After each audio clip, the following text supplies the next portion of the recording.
Overtime. Mikey, welcome back to the show, Hey, man. what up? How we doing? How's your summer going? Hey, summer's going great. I mean, I can't believe summer's over. It was nonstop. It was a blast though. It was a blast. New York City summers are different. Yeah, like I know everyone's trying to leave every weekend to go somewhere else, but I do like this. I like the city summers. Who's trying to leave? I mean, I guess we've both been traveling a lot this summer, but who's trying to leave in the summer? Like winters, I could tell. Well, people leave in the weekends. Like everyone's trying to go to like the Hamptons or whatever. They're like Jersey House or some. They're trying to get near some water. Hamptons is cool. Yeah, Hamptons is cool. I had like one weekend out there. You gotta have a friend that has a great house out there. Yeah, most definitely. Don't have my own house yet. Let's see. It's interesting because our paths have crossed so many times in so many different ways. But let's start this conversation here. Do you remember the first time we spoke? I do. We got introed through a dear friend, Sean. Yeah. She works in the NBA now too, my guy Sean. Yeah, it's actually crazy we ever even like met in real life after that. Like that crazy. It could have just been the one time we ever talked, Yeah. But yeah, I was going through some ups and downs in Israel, dealing with some adversity, and Sean was like, "You should talk to my guy Combo," and yeah, I remember we had a phone call, and yeah, it was insightful. It was good. Yeah, I mean, I was actually in Denmark at the time. Great situation, and I've been in Israel, and there was a lot of ups and downs in Israel. It really just depends on the situation that you're in. But what did that time in Israel? What did you learn from that time?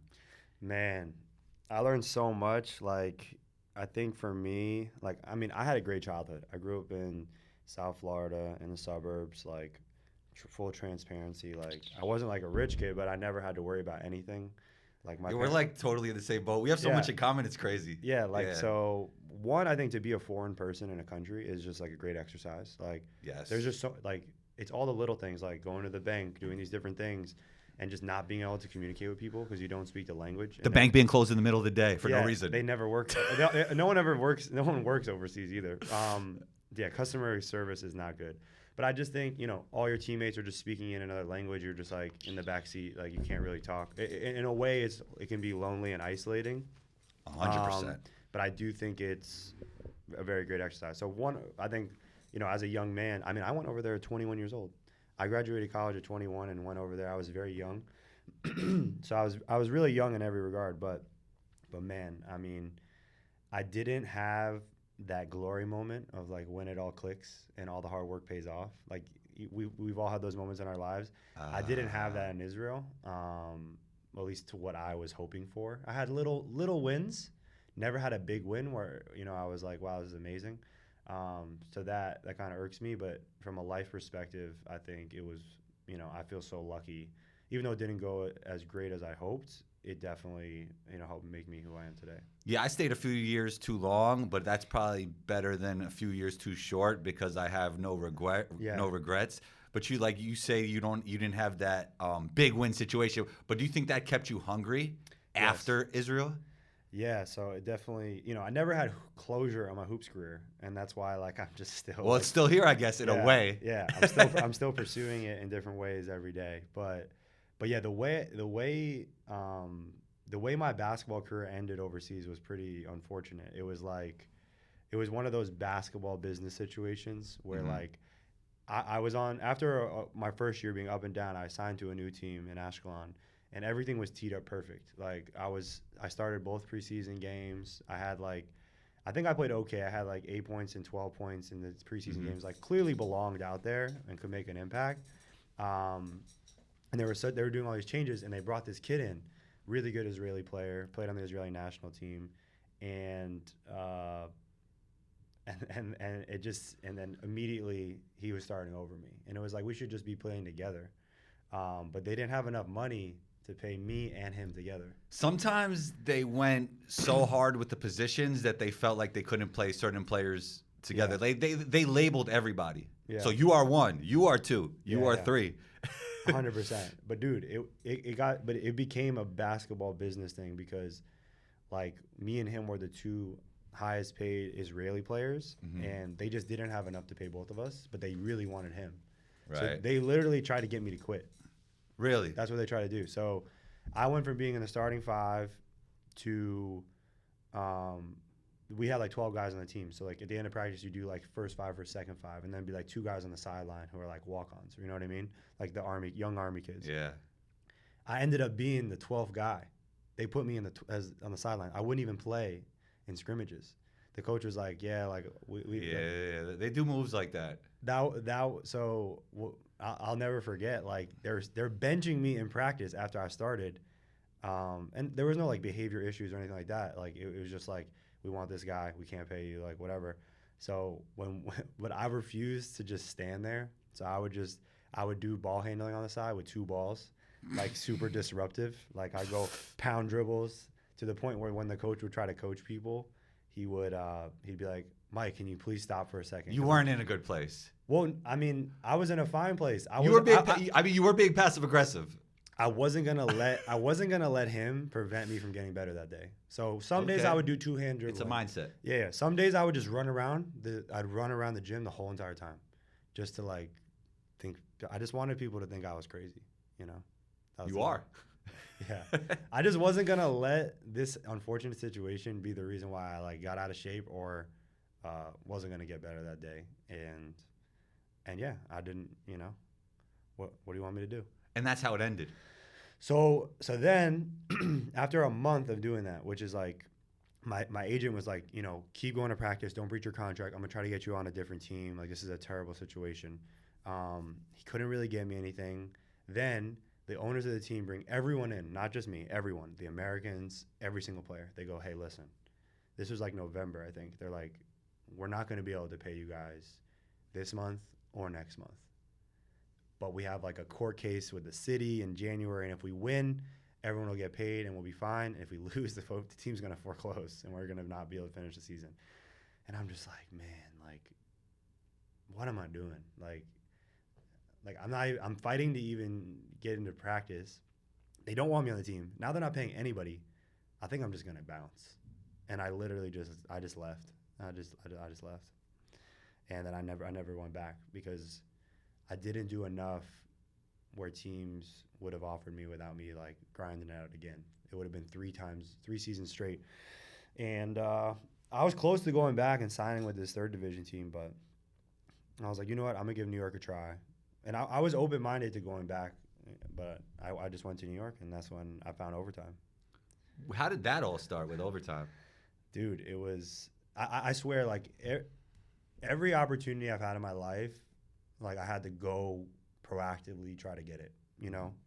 I feel like even when I was a kid, like there wasn't AAU teams that like wanted me to play for them. Like I had to like try to go find an AAU team that would like take a chance. So that actually helped you in the long run. I think so. And then like when I was trying to get recruited for college, like I made my own highlight tapes and I'd email them to like every single coach in the country. And then like, that was the start of the videos for Mikey. It really was. Yeah. It really was. It was like I started editing videos for the most part because I was like trying to get myself recruited. And then to play in Israel, I had a pretty good college career. No teams offered me, even though I had my citizenship. So I had to go to Israel and try out for teams, right?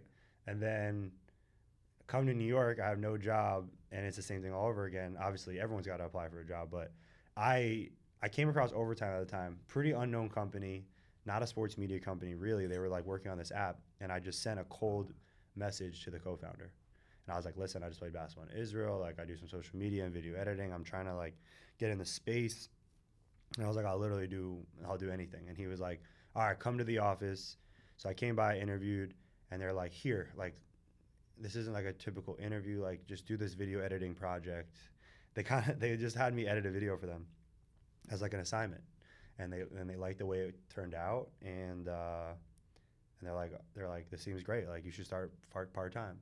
And wow. At the time, it was like 6 people, and they really didn't have that much money. So, like, it was like $400 a month to work like 10 hours a week. And I was like, all right, this is great. I got a job in sports, but yeah, you can't pay rent in New York with $400 a month. So then I had to get another job at this other startup that wasn't really sports related. And I had to grind out these 2 jobs for like a year and a half just to like, I was like, and at times I was like, damn, I don't know if I should keep doing this overtime thing. Like, I don't know where, but eventually they started to get some traction, and they were gonna raise more money, and that's when they decided to offer me a full-time job. So it was a year and a half. So it was November 2017 when I came on full-time. and that's kind of how it started. But yeah, had to grind it out. The evolution of overtime is crazy because in the beginning, I felt like the people working in the office were actually the on-air talent as well. Was that a tough transition for you and everybody you were working with? Because things are so different now. All the resources go to OTE. Not all the resources, but most of the resources. Yeah, I mean, honestly, like I didn't get in front of the camera for years. Like, okay, I kind of like basically. I remember you dunking on overtime. I remember you had all that stuff at the beginning. I would get posted a little bit. Yeah. With like dunking and stuff, but I was editing like we had overtime Larry, and he was the main guy on camera, and I was just editing all the videos that he would post. I was editing all the videos that overtime would post from the players we cover on our different shows. So I was just I was the main editor, so I would just edit everything, and I learned a ton. And then I started applying it to everything I would learn, I applied it to just my own account, which was Better Bounce at the time, and just started. That's right. Started doing some content, gained some following, and then when TikTok came around, I was dialed in, and during the pandemic, especially during the pandemic, everything was shut down. I was able to just kind of just take a minute and like focus on creating content, and that's when I started really growing my following. Yeah, when OTE started, when did you first hear about it, and how did your job change? So there was this idea floating around the office for years of like us starting our own basketball league for high school kids. And I was in a couple early meetings, and it honestly didn't seem like something that was going to actually happen. It seemed crazy. It was crazy, and we're just like, we're going to do it. And and we raised money around it, and then they were like, we built the arena in 4 months. It's crazy. I didn't understand how it was going to happen because I visited the construction ground like 2 months before the kids were supposed to be there, and it was just like a shell. It was just like there was no court or anything. I was like maybe we should have just aimed to do this next year. But we were super ambitious, and we take a lot of risks. Like we take smart, calculated risks. But it's inspiring to be around people that are fearless. And we had a lot of success, but we've done a lot of things that haven't worked out and have failed. But yeah, OTE was a crazy endeavor. Still to this day, even everything we've accomplished now, like it's still like, I feel like the people who just started working at overtime now, I don't think they understand that, like, even though we're like, we're not going out of business, but like, I still feel like our backs are to the wall every week, and we got to figure out a way to like keep it going, because it's too competitive of space, and it's too hard to not have that like sense of urgency. Is it competitive space because there has never been anything done like that before? Maybe outside of LeVar Ball's league, right? Well, I mean, just as overtime as a whole, right? It's like overtime is a media company, right? There's tons of competition between like House of Highlights, Sports Center, ESPN. Yeah. And then with that OTE, there is no one that's close to what we're doing. But a lot of great players still go to IMG Academy. They still go to Prolific Prep. They still go to these other schools. So it's on us to figure out, I think we should be getting every single big-time recruit. So obviously there's components that we can't control, right? It's like, oh, well, he doesn't want to move from California to Atlanta, and his family doesn't want to move out there too. It's like, okay, nothing we can really do about that. Unless you want to offer more money and then make them forget about those issues. Exactly. But, bro, everyone's offering money. Like, yeah.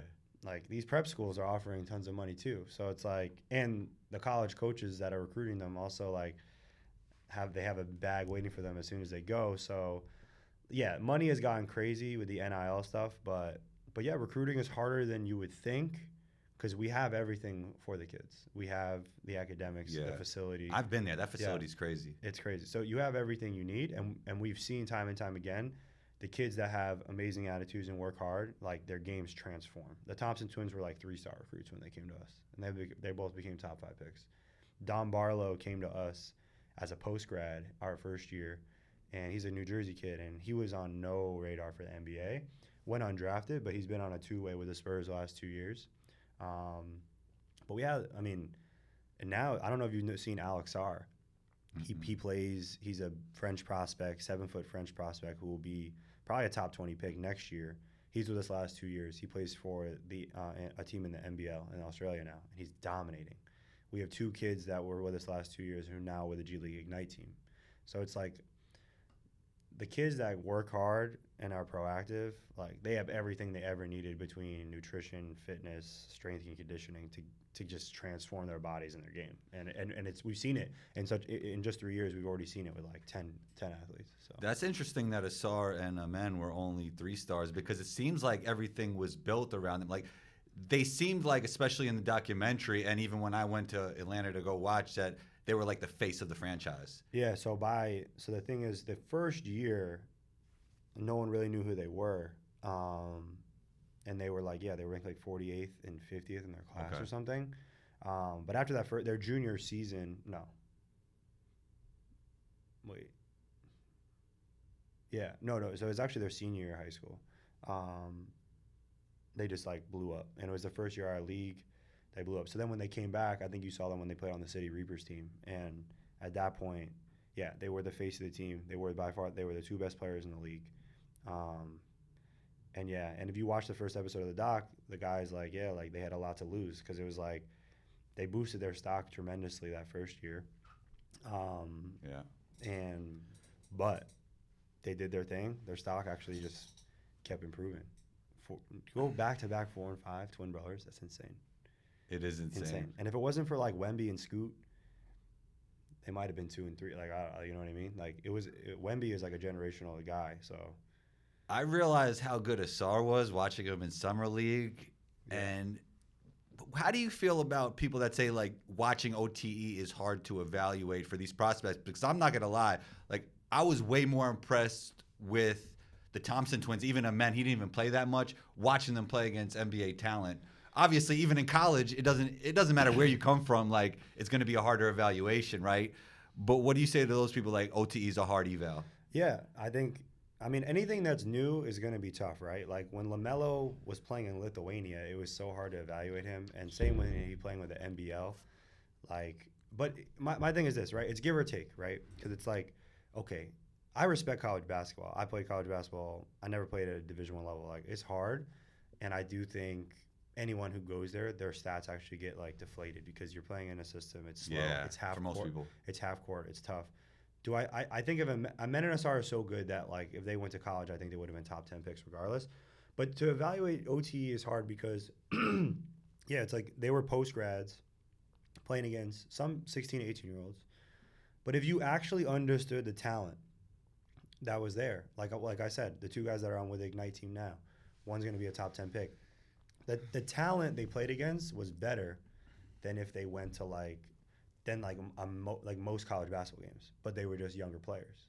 But I wasn't surprised to see Amen and Asar ball out in summer league because I know, like when you see how physically gifted they are, I knew they were in the top 1% athletically already in the NBA. The way they glide, how strong they are, the way they move, how vertical they are, their blocks, defense. Like they're the best defensive players I've ever seen play. Like the way they can shoot, miss, put back, dunk their own shots. Like it's like it looked like those OTE rims were low. How they would do that? Yeah, they're insane. Well, they'd be on one end with like Ja Morant pinning against the ball like blocks, and they come back the other end. They look like a video game. They look like a video game, and like, and the thing is like they're not. We've seen raw athletes like that before, but they know how to play. That's what I said about Asar. Like he's a really good basketball player with elite athleticism on top of it. And then Amen is probably one of the twitchiest athletes I've ever seen. Yeah, my biggest thing with them is like, I spent a lot of time with them, and I've seen them work on their game in 2 years, and I kind of understand their personalities. And like, one, they're both like super unselfish and playmakers. Like, they really know how to pass and make plays, and they're unselfish. It's just rare to have the A1 athleticism with the playmaking and unselfishness and feel for the game at that young of an age. Like those two usually aren't on the same page. And we know shooting is their weakness, but I just know how hard they work and how competitive they are. Like they're sickos in the best way. Like they're nuts. Like they're gonna work harder than any other rookie, I think. Like I promise you, Asar's already shown great growth with shooting, and Amen is a little more comfortable like in the mid range. But like it's not going to be a problem. Like they're gonna It's not gonna be a problem. Will the bigger challenge be them being separated? Yeah, that'll probably be the biggest adversity, I think. I mean, besides maybe being on losing teams, or yeah, I mean their teams might not be that good this year. So besides maybe Rockets might be decent. Yeah, the Rockets are interesting. But yeah, I guess besides maybe not. I mean, they're not going to be happy until they're contending. Like they're like that. And if Cade takes another leap, and if Yeah, well, that's why I think Asar with Cade is going to be nice. Very I think nice. Cade's going to immediately gravitate towards him. I think if Asar can get comfortable making threes, I mean, if Asar, and he's the better shooter of the two, right? Yeah, right now he's the better 3-point shooter. I think if Asar is shooting in the 30s, he's going to be like just in the 30s. He's going to be unstoppable because his teammates are going to love playing with him because he's going to play hard. He's going to guard he's going to want to guard the best player. So Cade won't have to. And he's fun to play with. Yeah, and he's going to pass. He's going to run the floor and transition. He's like unstoppable. It's going to be fun. But yeah, I do think I'm not even kidding. I think the biggest adversity they'll have in their rookie year is just being apart. It's going to be tough. I mean, I don't know if you know any twin brothers, but they're very close. They're very close. Like, so it'll be interesting for them for sure. So their teammate Eli, it's interesting. At the end of the documentary, he said he proved he was elite. To you, what does that mean, and what did he prove to you over the time at OTE? Yeah, so Eli comes in with all these top 100 kids, and he's not really ranked. And we get it. Like, he doesn't have the upside. He doesn't have the wingspan or the athleticism. It doesn't seem like he's going to grow that much. He's a 6'1" kind of combo guard, not a true point guard. He's not really on these NBA scouts' radar. But yeah, like, he came in OT. We thought he'd be like a bench player, come off the bench, hit some threes. But it was pretty quick where you're like, damn, like, he just knows how to play. Like, and he can just make shots. Like, he is an elite shooter. Like, yeah, and some of those shots were wide open probably because of Amena and Asar. Exactly. And Amena and Asar quickly realized, like, hey, he's the best shooter. He was the best shooter OTE last year, the whole league. And they're shooting NBA threes. And he's 16, 17 years old, like, shooting 40% from NBA wing threes. And he's good enough if you have confidence in him to come off the pick and roll, make a play. And he's a feisty kid. And the thing with Eli that's most impressive is, like, he's just so fearless. He's fearless. And I just respect it. I think Eli, this is like not like Eli's going to have big moments at the next level when he plays college. I know that. So I think he's going to be a pro one way or another, I think. Obviously, I mean, no one thought Mac McClung would be an NBA player. Yeah. So, I mean, and Eli's a better shooter, obviously not as athletic. Yeah, exactly. So give or take. But I'm saying, like, these guys that... How tall is he now? It looked like he grew in recent IG posts. I think he's like 6'2", but he's way bigger and stronger than you think. He's 6'2"? He's like 6'1". I thought he was shorter than that. He's like 6'1", maybe. I don't know. I might be helping him out here. Nah, he's at least 6 feet, but he's like wide and stronger than you think. So it looks like he got stronger since the documentary from the videos I'm seeing. Yeah. And he gets it, man. Like, he's building his brand on social. Like, he's just a great kid to work with, and he works hard, and it's great having him at OT. Yeah, you hear about the offers. So can you speak to who gets to keep their college eligibility at OT? Yeah, so in the first year it was all pro athletes. So everyone who joined, when the Thompson Twins joined that year one, lost their eligibility. Because at the time, we were just going to do a pro league.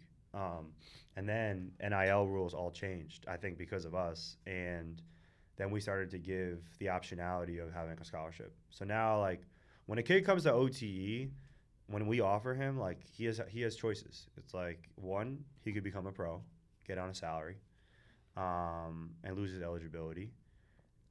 Or we can have him on a scholarship, and then we can give him there can be an NIL deal in place. So there could be some payments, but not related to playing basketball. And you can keep your eligibility. So someone like Rob Dillingham, he came last year. He was on a scholarship. So now he's playing at Kentucky. So we just want kids to have the options to do what they want to do, and just play against the best competition and have all the resources possible. And then for our audience and fans, we just want to get the most talented players, get them the most access. So, build real fandom and a real league. How'd you feel about the documentary? I loved you actually sent it to me, and I didn't even know about it till you sent it to me. Super dope. What went into the making of it? I saw your cameo at the end on draft night. What went into the making of that, and how did you feel it came out? Yeah, so I mean, you know, long form content, like episodic content like that, has always been like a reality kind of show like that, has always been like our bread and butter on YouTube. You know, we did shows with Deion Sanders and Shador Sanders back in the day. You know, we did Prolific Prep when Jalen Green went there. Obviously, we had Mikey Williams' big show called Fear Nothing. We're doing a show right now with Kiyan Anthony. So we've been doing long form storytelling. You know, getting you that full access with the athletes in like a raw, authentic way. So it's not. So we knew when we started OTE, this was always part of the plan.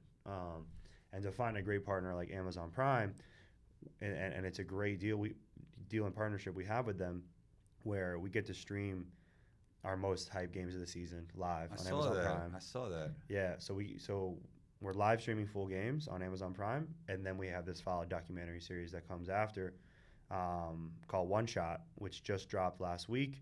And it's awesome just to have, you know, it's great to just have the respect from one of the best streaming platforms, and to kind of get Overtime Elite to maybe a new audience or a more mature audience or something like that. But I think we're all really happy with how the show came out, and a lot of people worked on it. Honestly, it I wasn't a big role in it. You know, more behind the scenes working with the social people down in Atlanta, but yeah, I mean, I think from a production value, is probably the best thing we've ever done. What's your specific role, since you just mentioned it lightly? I'm the head of social strategy at Overtime, so my role has changed a lot over the years, but right now, like, everything social content, I kind of help oversee, and that's everything from every vertical we have between basketball, football, sneakers, you know, Overtime Elite, our 7v7 football league, boxing. So when you say social, do you post it yourself, or? Right now, I'm not really posting anymore. There was a time where I was posting a lot, but no, it's everything. As in, like, for the One Shot doc, like, a big part of my job was trying to make sure we're promoting it on social the best way we can, and have a plan for that. And oversee the people that are posting. Yeah, so I manage directly with a lot of editors. So there's like a team of 4 or 5 editors here in New York that I run a team, and then in Atlanta there's like 3 or 4 that I help manage in Atlanta as well. So I'm more of like the editors and making sure we're like maximizing everything and trying to scale original content, because like in New York, like, you know, we're doing tons of content with, like, I don't know if you heard of Zero Bounds. But basically, we have these like influencers like Megan, Zero Bounce, Kiyan, and these different people, and we're trying to grow shows. We do tons of brand. All under the Overtime umbrella. Yep, but like we have so many different accounts. Like, there's probably accounts out there that you don't even know are Overtime. You know. Okay, that's dope. You know, I seen the work you've been doing with Kiyan. That's under the Overtime umbrella, right? Or is that your own thing? No, so Kiyan show is on Overtime. So my job is like, well, for this show is pretty unique because I just had a relationship with Kiyan before. So it's been cool to kind of be like a producer on the show, and help coordinate with him and his family and make sure we get what we need. But the show has been awesome. But my job specifically for the show, besides like helping with logistics and shooting, is like every week, you know, because it's like, okay, we have a 15-minute episode, right? And it'll go on YouTube. But like, how do you get the most out of this episode so you get a 30-second clip from the show that will get 1 million views on TikTok, right? Like, I'm say that one more time. I'm taking the 15-minute episode and I'm hand picking different moments that we're gonna distribute on different channels. So it's like, okay, it's like this one part of the show where Kiyan did something cool. I clip it out, we verticalize it, we add subtitles, we optimize it for TikTok, we'll post it on TikTok. So it's like, in a given week, if the episode on YouTube got 300,000 views, but I got 4 or 5 social posts that added up to 3 million views, now the show's just been seen in so many different places. you know, even if it's just a little scene or a little snippet or a little tease, but it's also helping promote people to go watch the show. Yeah, how do you change the content from, besides obviously vertical and horizontal, what do you think works on YouTube compared to IG Reels, compared to TikTok? Yeah, so I think, you know, there's definitely different strategy with each platform, right? So it's like on YouTube, we have the long form videos, the long form episode. Then there's YouTube Shorts. I think YouTube Shorts is pretty similar to TikTok. So whatever we post on TikTok, we probably throw up on YouTube Shorts. And then IG, IG is always tough because I think depending on what kind of content it is, I think the more like highly produced and professional it looks, the worse it can do sometimes on social media, on like TikTok and IG, because they want more like authentic feel to it. So, so what I've been doing lately is like I've been creating these like carousel posts. So it's like, oh shit, let me show you. So, for example, like this one did pretty good. I'm gonna show you right now so you can see. So I had this one scene. It's just Lala and Kiyan playing together, right? Right. But instead of posting it as a reel, I made this like cover image for it, right? So it has Lala, it has them, it has a quote, and it's pretty enticing, right? So it's like its own little thing, and you swipe, and then you can watch it, right? But on TikTok, I just posted the video vertical, you know? So every single post is... That's basically like the thumbnail, right? Yeah, it's like a thumbnail. But yeah, everything is that strategic where every single post asset like needs to be optimized. And I'm always thinking, and like the thing is like what works now on a certain channel maybe won't be the case in 6 months. So we got to figure it out, and the only way to learn is by creating, posting, learning over and over again. I didn't know she could shoot like that. I actually just saw her speak out at InvestFest. It was a great conversation. Their family just seems like super dope. It's super dope. Yeah. It's super dope. Yeah. Lala's great. And, you know, getting to hang out with Carmelo in the last like year has been really, really cool. He's awesome. I've seen Kiyan play, obviously not as much as you. My analysis from when I saw him play was that the athleticism wasn't quite up to the skill level, but I think we're getting to a point where he's getting a lot more athletic. Like we're seeing the in-game dunks. We're seeing the oops. What do you feel like are the biggest improvement areas for Kiyan? Yeah, so when did you see Kiyan play? I'm curious. It must have been like 4 years ago. Oh, 4 years ago. Yeah. Okay, yeah. So I think this past year has been crazy for Kiyan because one, I mean, he's grown. He's like 6'5" now. Is he? Yeah. He's like 6'5". Every time I see him, he grows like 2 or 3 inches. I think he's gonna be like 6'7".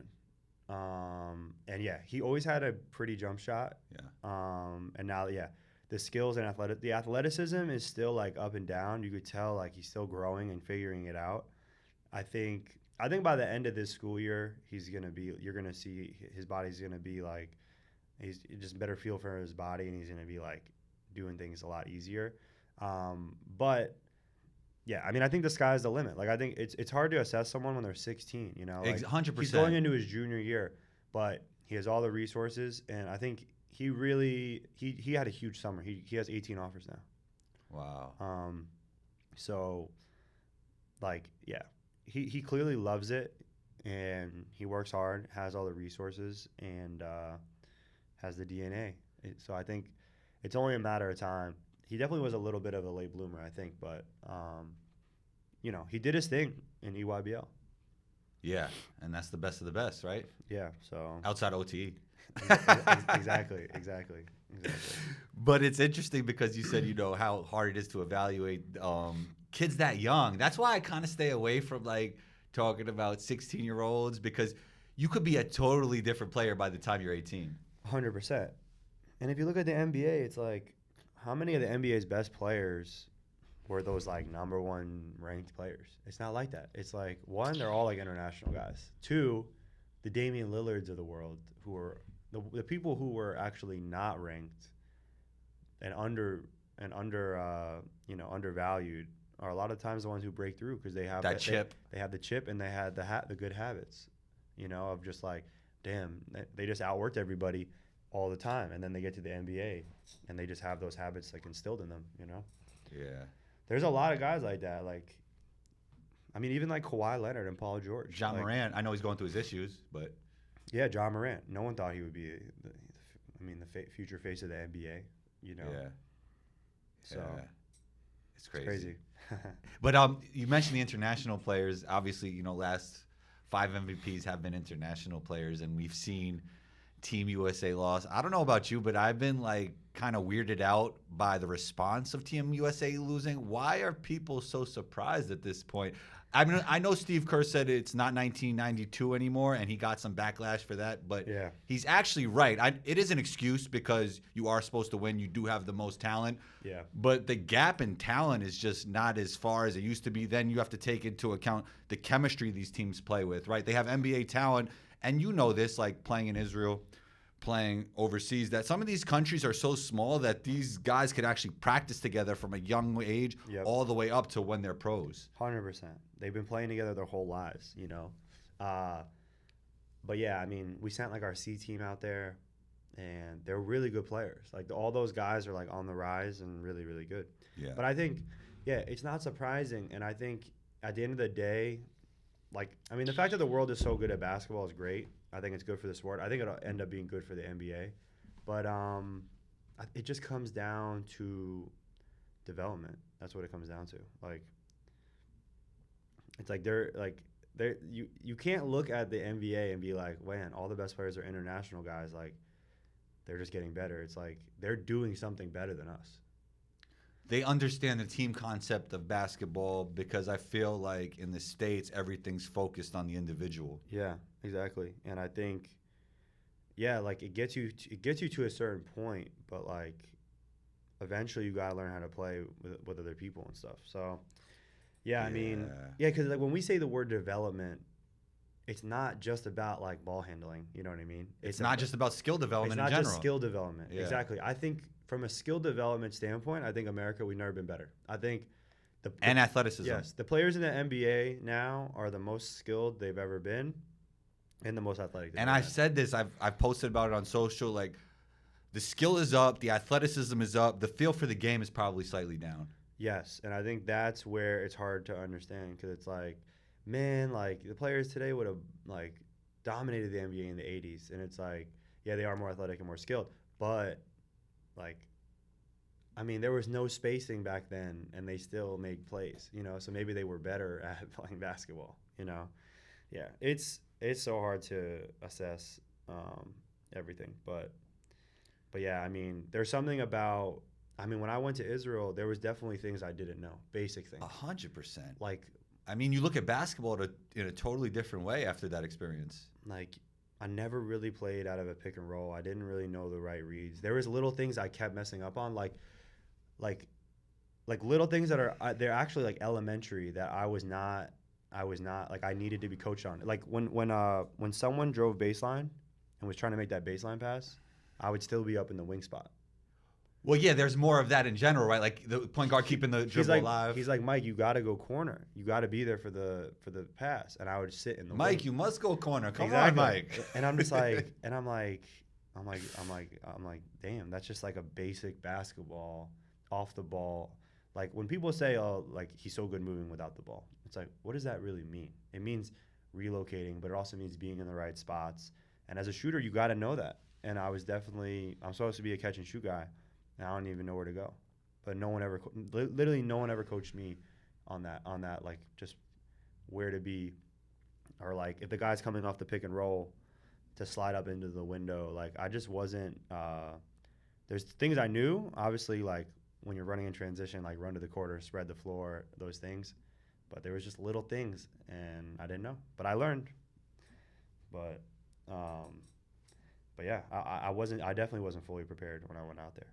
Yeah, it's interesting, even from a youth standpoint, and I know you've seen youth teams play out there, or even youth practices, because a lot of times youth practices before the pro practice. Yeah. And they would just focus on things like pick and roll, how to read the pick and roll, and you would see them spend 20 minutes, half an hour just on pick and roll in a certain scenario.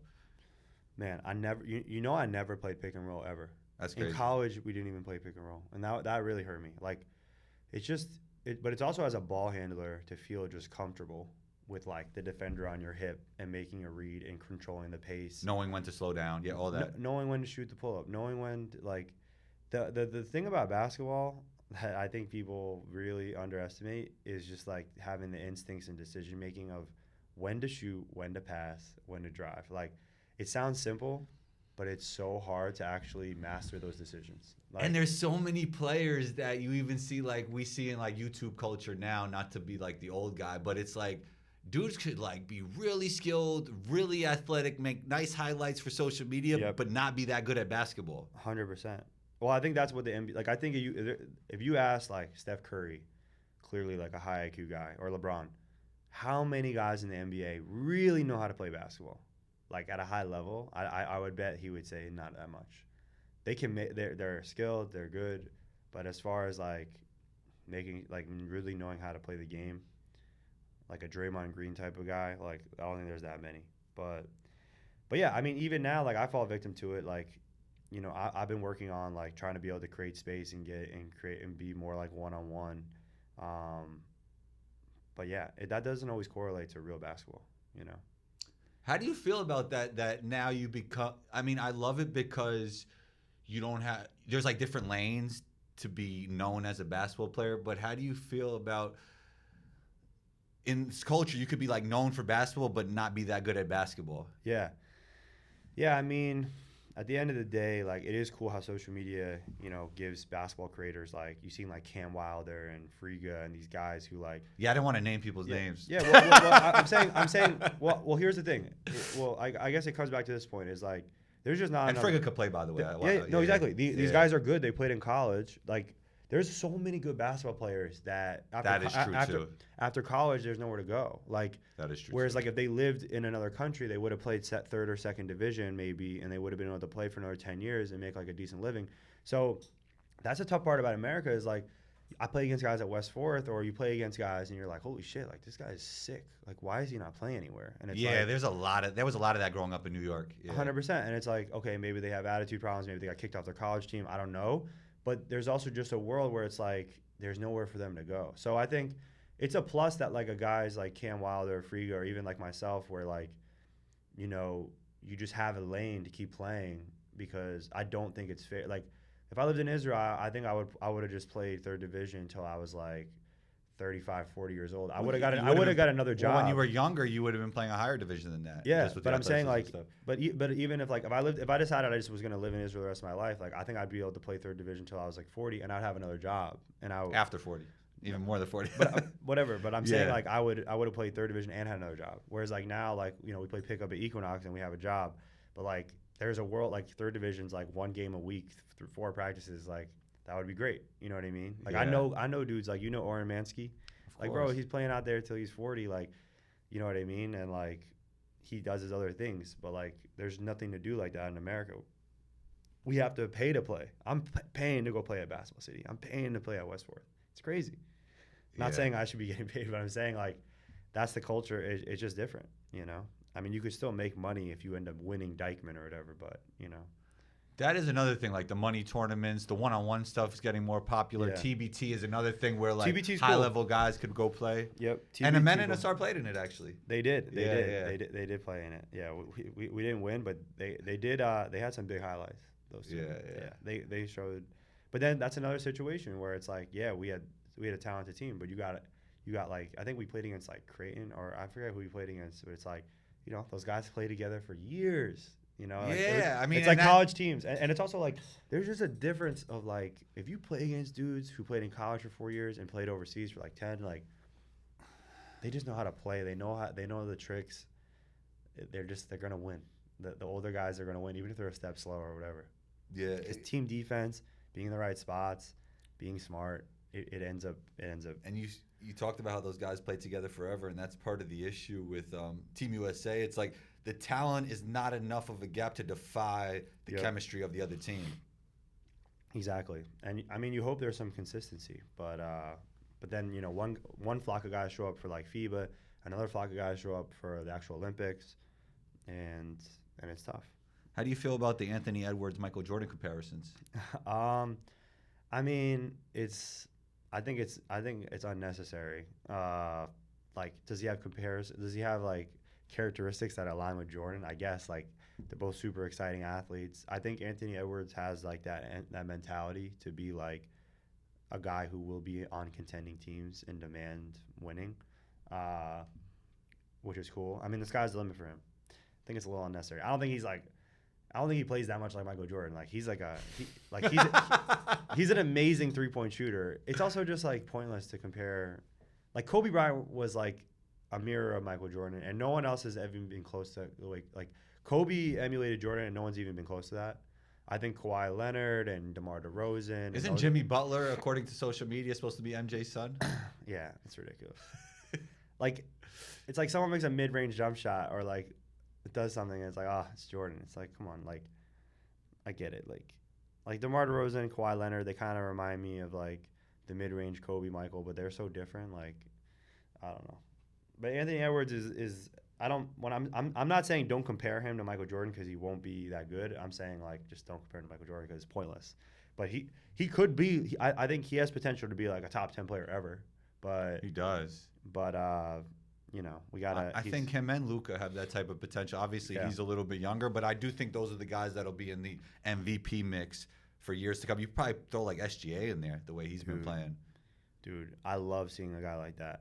I love seeing the development he's had for the Thunder. Like, he's so good now that, like, the Thunder have a responsibility to make themselves contenders because they're close to it now, Mike. I mean, you add Chet in there. I know he's very young. Micic is like a pick-and-roll guy that kind of fills a gap. You got like Josh Giddey, another all-star guy. I love who's going to be an all-star. You think Giddey's going to be an all-star? Yeah. Oh, I just messed that up. Oh, that's okay. Yeah. Good thing we got a pro in here. Look at that. All those years of experience. I think that's good. Yeah, that's pretty good. I mean, I love Giddey. SGA and Giddey, I don't know if they complement each other that well. You're right, because of the shooting, the catch and shoot stuff. Yeah, but I do think they need another big guy, another big star, like a wing or someone like that. Jalen Williams?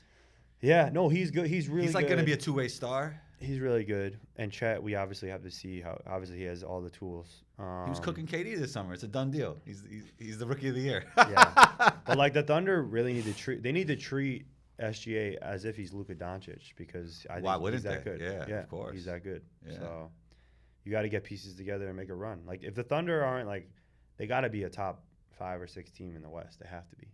Yeah. Or else or else the season's a fail. Like they got to get some playoff reps in for SGA and the young guys. You know, it's a different game. Who's better, them or the Cavs this year? You think? They should be better. I mean, the Cavs were confusing last year. Like they were real solid, and then like the Knicks destroyed them, and the Knicks got destroyed by the Heat. Like the Knicks actually weren't that good, but the Knicks just like dominated the Cavs. They couldn't do anything. Yeah, it's all about matchups. Yeah, it is all about matchups. But yeah, man. I don't see the Cavs like really getting over the hump. They just seem like that stereotypical Eastern Conference team that's like solid, you know, and then maybe goes to the second round and it's done. Yeah, a few more things. I'm going to shift gears slightly. Can Cooper Flagg play in the league right now? Yeah, for sure. I think Cooper Flagg is already an NBA player. I mean, he just reclassed, so he get there quicker, right? I think. Yep. Yeah, I got to see him play a few games at Peach Jam.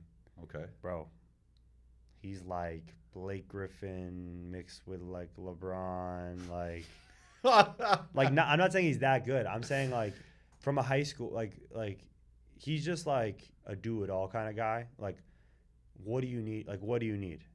You need him to dribble through everyone and just dunk? Okay. You need him to hit an open shot? Okay. You need him to post up someone?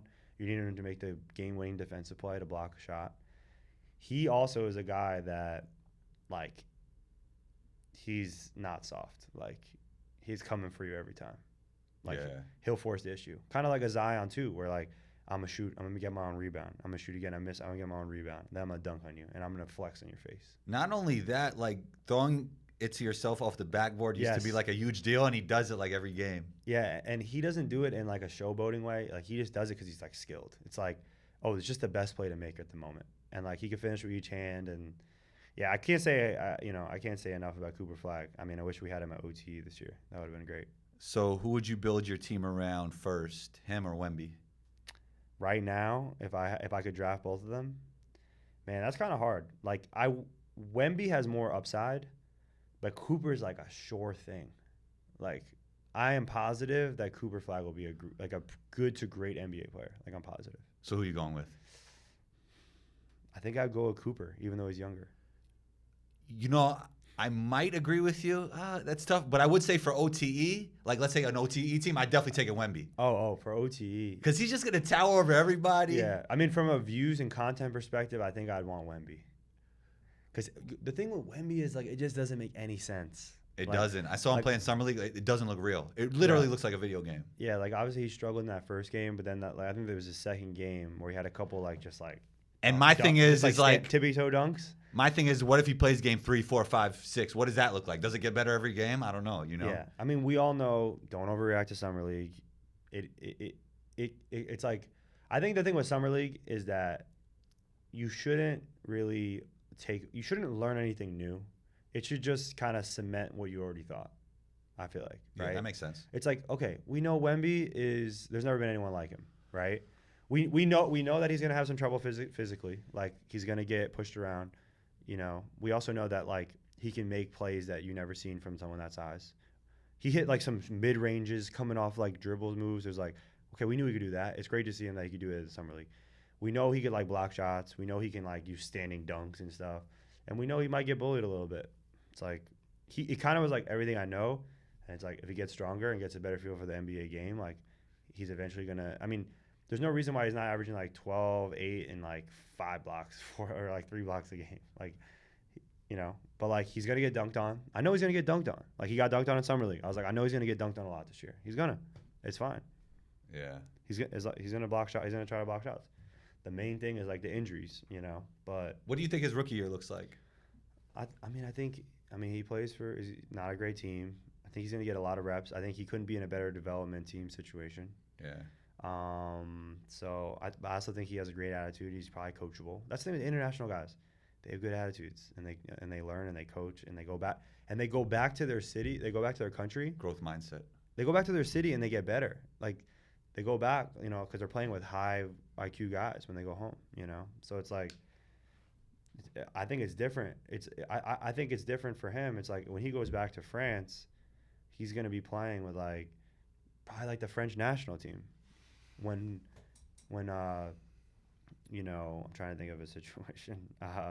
Like, when an American basketball player goes home, they're just like working out with their trainers from when they grew up or whatever, which is fine. But like, I don't know.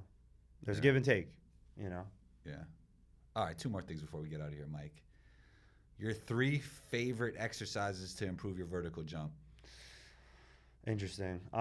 It's definitely changed over the years. I do think the best way to get better at jumping is to jump. So I would say the few things you could do, if you only did 3 exercises, I would probably do some weighted jumps. So like holding 10-pound dumbbells in each hand.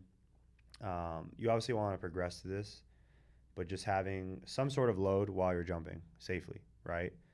So you could literally just hold 10-pound dumbbells in each hand and just jump continuously. And I think having that resistance is good. And then just working on jump technique, like just off 2 feet especially, just like right, left, right, and just having max intent jumps. And then yeah, like, you should do a little bit of strengthening too. Like, so, I mean, it's tough to do 3. You know, it's a whole thing, because it's like, one, you want to prepare yourself to be able to jump, so you don't have any But I still injuries. want the answer. Yeah. Okay. Let's say max intent jumps, left, right, left. So like, you're literally like going up like you're gonna dunk. Okay. Both sides.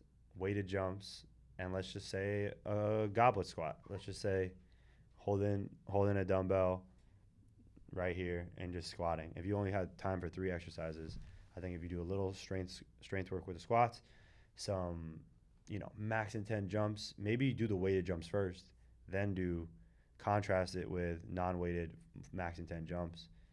And I just think if you get better at jumping and you get twitchy and then you get a little stronger, you're going to start jumping higher. Yeah, it's a tough question, only 3. I know.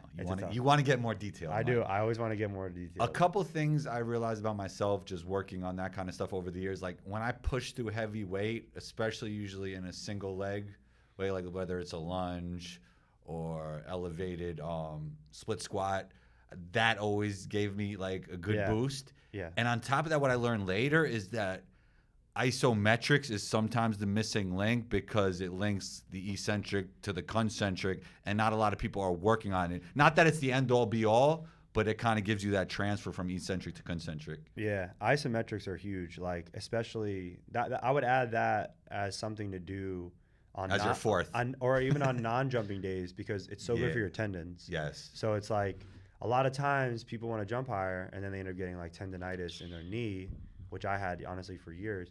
And it's like if you start throwing isometrics in there, whether you're just holding a lunge or holding a sport-specific position and loading it, I think it's good for injury prevention. And yeah, like it's also something so easy to do if you're traveling. You don't need much equipment to do isometrics. You know what I mean? You need no equipment. You just need to hold something. Like you could literally hold this chair and hold the position. That's you don't even need creative. weights. Yep. That's getting creative. All right, Mike, you've done a lot of cool things at Overtime. What are some of your favorite events or projects you've worked on with Overtime? That's a good question. I mean, in recent memory, well, I got to do a really cool shoot with Patrick Mahomes. Okay. Which was cool. It was kind of random. Head and Shoulders was the sponsor, and they had like one day out of the year, or they have like one big shoot a year with Patrick, and they decided they wanted to part with Overtime on it. And one thing led to another. It was supposed to be like other people involved and just being me and Patrick Mahomes, 12-hour shoot. So I'm just hanging out with him all day. And the premise of the content is like me and him are competing. It was like quarterback challenge where we're like hitting targets. Can you play football? No. Oh, me neither. And then it was like putting, chipping, and then it was like in the weight room doing like some of his workouts. So it was really cool because one, like I got to see like how insane he is throwing the football, right? I actually got to run some routes. I can catch the ball. I can run around and catch the ball. I have good hands. I feel like the wide receiver role is like most close to basketball, right? Yeah. I agree. I mean, I've never really ran a route with someone that's good at football guarding me, but I can follow directions, run a route, and catch and get to a ball. So that was amazing. And then to be able to see like how he trains. His trainer was there, the one he's been working with since he was a kid, and just to see like the way he warms up. And then we did this one exercise where literally he takes I think it was a 20-pound medicine ball, and you start with your back to the basket and you like do a rotational throw to the wall. Okay. And the trainer had a radar gun, and he'd measure how many miles per hour you threw the ball against the wall. And Patrick Mahomes was throwing it like 30 miles per hour. It's like a 20-pound medicine ball. He's so strong. And I was throwing it like 10 miles per hour slower.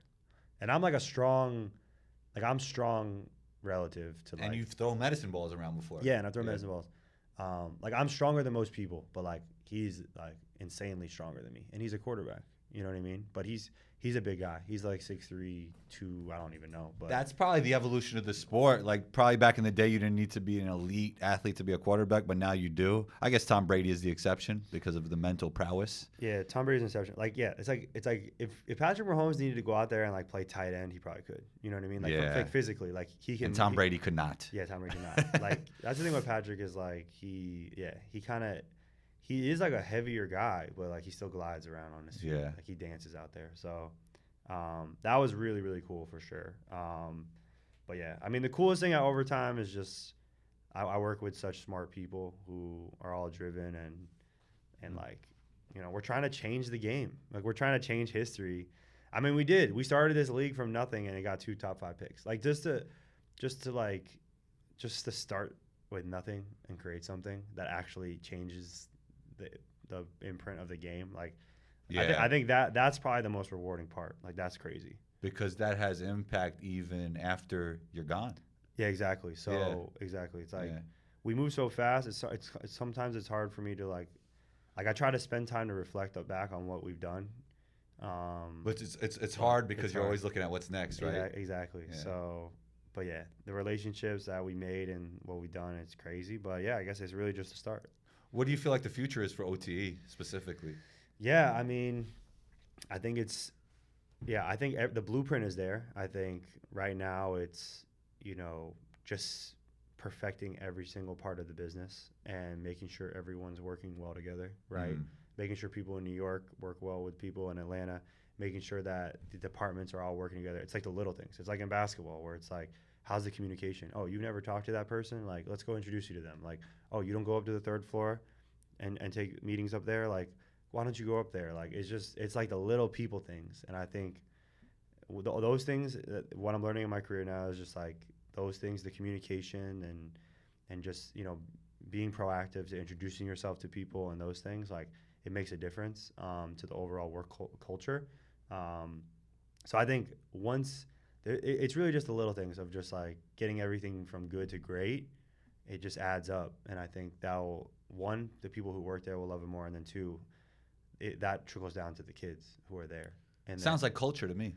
Yeah, exactly. So it's just taking an already great culture and just making it better, and then just being smarter with everything. Like we have this amazing facility. It's like, okay, it is. Like NBA players come through all the time. Like we should create content with them. We should have them speak to the kids. We should like, it's when you start with something new, you know, you don't have like we're like still building the infrastructure.